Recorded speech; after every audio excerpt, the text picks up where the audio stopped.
হঠাৎ করে আব্বু একটা নতুন খাবারের নাম বলল। আব্বুকে নাকি অনেক খেতে মন চাচ্ছিল। তো হ্যালো এভরিওয়ান, আসসালামু আলাইকুম। সবাই কেমন আছেন? আপনাদের দয়ায় আলহামদুলিল্লাহ আমরাও ভালো আছি। প্রতিদিনের মতো আজকে একটি নতুন ভিডিও নিয়ে চলে আসলাম। আজকের ভিডিওটা একটু অন্যরকম করলাম। আজকে আমার আব্বু যে একটু নতুন খাবারের নাম বলছে, এটা আপনারা কখনোই খাননি, তবে আমরাও খাইনি, আজকে প্রথম খাবো। যাই হোক, আমার আব্বু আসলে কি খাবারের নাম বললো আপনারা যদি পুরো ভিডিওটা দেখেন অবশ্যই কিন্তু বুঝতে পারবেন। আর আমার আব্বুর হাতে যে দুটা পেঁপে দেখতে পাচ্ছেন, এই দুটা পেঁপে কিন্তু আমাদের গাছের পেঁপে, পাকা পেঁপে। আমরা কিন্তু কালকে নামাইছিলাম। আর আমার আব্বু যে খাবারটির নাম বলছে সেটা কিন্তু বানানোর জন্য প্রথমেই মুড়ি মাখিয়ে নিতে হবে। আর মুড়ি মাখানোর জন্য কিন্তু পেঁয়াজ, মুড়ি সবকিছুই লাগবে। তার জন্য আমি আর আমার আম্মু মিলে বাড়ির ভিতর থেকে সবকিছু নিয়ে চলে এসেছি। আর এটা হচ্ছে আমাদের গাছের গাছ পাকা পেঁপে। এই পেঁপে খাওয়ার আপনাদের দাওয়াত রইল, আপনারা কিন্তু সবাই আমাদের বাসায় এসে খেয়ে যাবেন। আর এদিকে দেখেন আমার আম্মু পেঁয়াজগুলো কিন্তু ভালোভাবে কুচি কুচি করে কেটে নিচ্ছিল। আর আমি আমার আম্মুর পাশে বসেছিলাম কখন যে মুড়ি মাখানো হবে তার অপেক্ষায়, কারণ আমার মুড়ি মাখানো খেতে অনেক ভালো লাগে। আর এদিকে দেখেন আমার আম্মু কতগুলো মরিচ দিল। এতগুলো মরিচ দিলে কি খাওয়া যায়?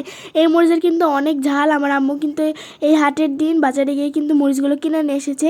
এই মরিচগুলোর আসলে অনেক ঝাল। আর দেখেন আমার আম্মু কিন্তু ফাইনালি আমাদের গাছের গাছ পাকা পেঁপেগুলো কাটতে শুরু করে দিয়েছে। আর দেখেন কত সুন্দর মাশাআল্লাহ কালার এসেছে, অনেক সুন্দর কালার। আর এটা খেতে কিন্তু অনেক মিষ্টি। যাই হোক, আপনারা এখন ভাবছেন যে আমরা তো মুড়ি মাখালাম, কিন্তু পেঁপে কি করবো? আসলে খাবারটা এরকম যে মুড়ি দিয়ে আমরা পেঁপে খাবো আজকে। আর এই খাবারটা আসলে আমার আব্বু বের করেছে। খাবারটা কেমন অবশ্যই কিন্তু সবাই কমেন্ট করে জানাবেন। আমার কাছে তো অনেক ভালো লেগেছে। আমি জীবনের প্রথম আজকে এই মুড়ি দিয়ে পেঁপে খাবো, আমি কখনো খাইনি, তবে আমার আব্বু আর আম্মু খেয়েছে নাকি আমি জানি না। যাই হোক, এদিকে আমার আম্মু পেঁপে কাটছিল আর আমি আমার আম্মুকে বললাম যে এটা খেয়ে দেখি কেমন মিষ্টি। আম্মু বললো ঠিক আছে খাও।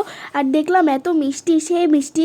আমি তো এর আগেও আমাদের গাছের পেঁপে খেয়েছি অনেক মিষ্টি, কিন্তু এবার তো আবার মুড়ি দিয়ে খাবো, তার জন্য আরো অনেক ভালো লাগছে। তো যাই হোক, আপনারা কি কখনো মুড়ি দিয়ে পেঁপে খেয়েছেন? অবশ্যই কিন্তু কমেন্ট করে জানাবেন। আমরা কিন্তু আজকে প্রথম খাচ্ছি। আর আমার তো মনে হয় আপনারা মনে হয় এর আগে খাননি, কারণ আমার আব্বু তো এই খাবারটা প্রথম বের। যাই হোক, আপনাদের সাথে কথা বলতে বলতে আমার আম্মু কিন্তু মুড়ি মাখানো শুরু করে দিয়েছে। আর এখন আমার আম্মু মুড়ির মধ্যে চানাচুরগুলো দিয়ে দিচ্ছিল। আর এটা হচ্ছে আমাদের মালটার গাছ। মালটার গাছে কিন্তু অনেক সুন্দর ফুল এসেছিল। শুধু ফুল এসেছিল না, নতুন নতুন কিন্তু পাতাও গজিয়েছিল। আর এগুলো হচ্ছে আমাদের বাড়ির সামনে টমেটোর গাছ। টমেটোর গাছে কিন্তু ফুল এসেছে, টমেটো ধরবে। আর এগুলো আমাদের হাঁসের বাচ্চা আর বতকের বাচ্চা, চীনা বতক, তারা কিন্তু অনেক সুন্দরভাবে খাচ্ছিল। তো যাই হোক, দেখেন আমার আম্মু কিন্তু সরিষার তেল দিয়ে দিচ্ছিল আর ভালোভাবে মাখিয়ে নিচ্ছিল। আর আমি মুড়িটা ঢেলে দিচ্ছিলাম, আমার আম্মু ভালোভাবে মাখিয়ে নিচ্ছিল। আর এখানে যেহেতু কাঁচামরিচ আর পেঁয়াজ একটু বেশি দেওয়া ছিল, তার জন্য স্বাদটা একটু বেশি হবে। আর দেখেন আমি কিন্তু খেতে শুরু করে দিয়েছিলাম। আমার যেহেতু আগে থেকে জিভাতে জল চলে আসছিল, তার জন্য আমি শুরু করে দিয়েছিলাম। আর আমার কাছে এতই যে ভালো লেগেছিল আমি বলে বোঝাতে পারবো না, যেহেতু প্রথম খাচ্ছি, তারপরেও আমার কাছে অনেক ভালো লেগেছিল। আপনারা যদি এভাবে খান তাহলে আপনাদের কাছেও কিন্তু অনেক ভালো লাগবে।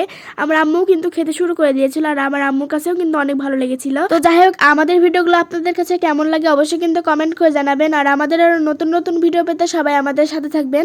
আর আজকের মতো ভিডিওটা এখানে শেষ করছি। সবাই ভালো থাকবেন, সুস্থ থাকবেন, আর আমাদেরকে সবাই মন থেকে দোয়া করে দিবেন। আল্লাহ হাফেজ।